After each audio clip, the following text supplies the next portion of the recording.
முதல்வரை சந்திச்சு மனு கொடுக்க இருக்கும் விஜய். கத்தி படத்துக்கு எதிரான போராட்டங்கள் ஒரு பக்கம் நடந்துகிட்டு இருக்கு, இன்னொரு பக்கம் பரபரப்பா நடந்துகிட்டு இருக்கு கத்தி பட வேலைகள். படத்தை தீபாவளிக்கு வெளியிடும் திட்டத்துல பம்பரமா சுத்திக்கிட்டு இருக்கு கத்தி படக்குழு.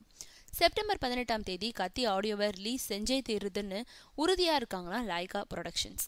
கத்தி ஆடியோ விழாவை லண்டன்ல வச்சு பிரம்மாண்டமான முறையில நடத்த திட்டமிட்டு இருந்தாங்க. லண்டன்ல லைகாவுக்கு எதிராக போராடி வர்றவங்களோட கை ஓங்கி இருக்கிறதுனால அங்க விழா நடத்துறது நல்லதில்லைன்றதுனால அந்த திட்டத்தை இப்போ கைவிட்டுட்டாங்க. அதனால சென்னையில உள்ள பிரபல நட்சத்திர ஹோட்டல்ல பிரம்மாண்டமா நடத்த திட்டமிட்டு இருக்காங்களாம். கத்தி படத்தை எதிர்த்துட்டு இருக்கவங்களுக்கு சவால் விடும் வகையிலேயே சென்னையில இசை வெளியீட்டு விழாவை நடத்த முடிவு செஞ்சிருக்காங்களாம். இது மூலமா எதிர்ப்பாளர்களோட பல்ஸை கண்டுபிடிக்கவும் அதை வச்சு பட வெளியீட்டை திட்டமிடவும் இருக்காங்களாம்.